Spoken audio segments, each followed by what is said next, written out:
Operation സിന്ദൂറിന്റെ ഭാഗമായി പ്രതിരോധ മേഖലയ്ക്ക് 50,000 കോടി രൂപയുടെ അധികം തുക നീക്കിവെക്കാൻ കേന്ദ്ര സർക്കാർ തീരുമാനിച്ചിരിക്കുകയാണ്. പ്രതിരോധ മേഖലയ്ക്ക് ബജറ്റിൽ സർക്കാർ എത്ര രൂപയാണ് നീക്കിവെക്കുന്നത്? അത് നമുക്ക് ഓരോ വർഷത്തെയും ബജറ്റ് വിഹിതം, ബജറ്റ് അലോക്കേഷൻ വെച്ചൊന്ന് നോക്കാം. പ്രതിരോധ ബജറ്റ് വിഹിതത്തിന്റെ ഒരു ചാർട്ടിലേക്ക് നമ്മൾ വന്നു കഴിഞ്ഞാൽ ലക്ഷം കോടിയിലാണ് ഈ കണക്കുകളെല്ലാം. 2020 മുതൽ ഇപ്പോഴത്തെ നടപ്പ് സാമ്പത്തിക വർഷം വരെയുള്ള കണക്കുകളാണ് നമ്മൾ പരിശോധിക്കുന്നത്. 2020-21 സാമ്പത്തിക വർഷത്തിൽ നീക്കിവെച്ചത് 4.71 കോടി രൂപയാണ്. 4.71 ലക്ഷം കോടി രൂപയിലാണ് ഈ കണക്കുകൾ വരുന്നത്. തൊട്ടടുത്ത വർഷം അത് ഉയർത്തുകയാണ്, 4.78 ലക്ഷം കോടി രൂപയായി മാറുന്നു. അതിനടുത്ത വർഷം 2022-23 കണക്ക് 5.25 ലക്ഷം കോടി രൂപയാണ്. 2023-24 സാമ്പത്തിക വർഷത്തിൽ അത് 5.93 ലക്ഷം കോടി രൂപയാണ്. 2024-25 ഈ സാമ്പത്തിക വർഷത്തിൽ അത് കുറച്ചുകൂടി ഉയർത്തുകയാണ്, 6 കടക്കുകയാണ്, 6.22 ലക്ഷം കോടി രൂപയായി മാറുന്നു. ഈ സാമ്പത്തിക വർഷം കടന്ന് നമ്മൾ അടുത്ത സാമ്പത്തിക വർഷത്തിലേക്ക്, അതായത് നടപ്പ് സാമ്പത്തിക വർഷത്തിലേക്ക് എത്തുമ്പോൾ കാണാം ബജറ്റ് അലോക്കേഷൻ വീണ്ടും കൂട്ടുകയാണ്. 6.81 ലക്ഷം കോടി രൂപയാണ് നടപ്പ് സാമ്പത്തിക വർഷത്തിൽ നമ്മുടെ പ്രതിരോധ ബജറ്റിൽ നീക്കിവെച്ചിരിക്കുന്നത്. ഈ ബജറ്റ് വിഹിതം എങ്ങനെയൊക്കെയാണ്, അതിലേക്കുള്ള കോൺട്രിബ്യൂഷൻ എങ്ങനെയാണ് എന്നതുകൂടി നമുക്കൊന്ന് പരിശോധിക്കാം.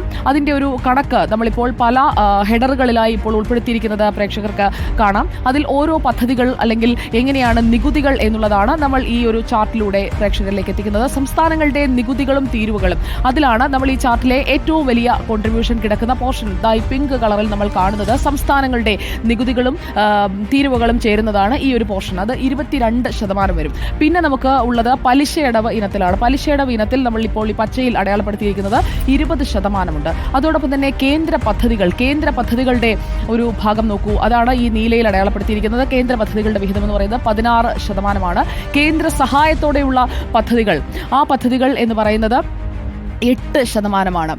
അതോടൊപ്പം തന്നെ ധന കമ്മീഷൻ സംസ്ഥാന വിഹിതം അതുകൊണ്ട് ഒരു 8%.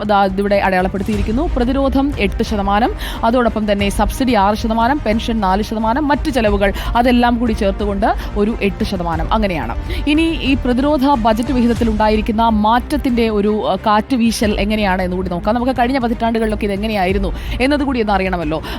പ്രതിരോധ ബജറ്റ് വിഹിതത്തിൽ വലിയ മാറ്റമുണ്ടായിട്ടുണ്ട്. 1980 മുതൽ ഇപ്പോഴത്തെ നടപ്പ് സാമ്പത്തിക വർഷത്തിന് തൊട്ട് മുമ്പുള്ള കാലഘട്ടം വരെയുള്ള 2020-21 വരെയുള്ള കണക്കുകളാണ് നമ്മൾ നോക്കുന്നത്. 1980-81 നമ്മൾ ലക്ഷം കോടി രൂപയിലാണ് ഈ കണക്കുകളെന്ന് ഞാൻ നേരത്തെ തന്നെ സൂചിപ്പിച്ചു.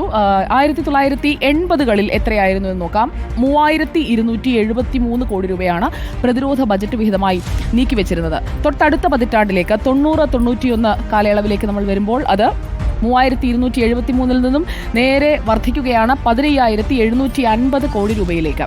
അതിനുശേഷം അടുത്ത പതിറ്റാണ്ടാകുമ്പോഴേക്കും നമ്മൾ മുന്നേറുകയാണ്. 2000 മുതൽ 2010 വരെയുള്ള കാലയളവ് എടുക്കുകയാണെങ്കിൽ 58,587 ലക്ഷം കോടി രൂപയായി അത് മാറുകയാണ്. 58,587 കോടി രൂപയാണ്, ലക്ഷമില്ല. 2010-2011 മുതലുള്ള ആ ഒരു 10 വർഷക്കാലം, പിന്നീട് അങ്ങോട്ടാണ് ഈ ലക്ഷം കോടിയിലേക്ക് നമ്മൾ കടക്കുന്നത്.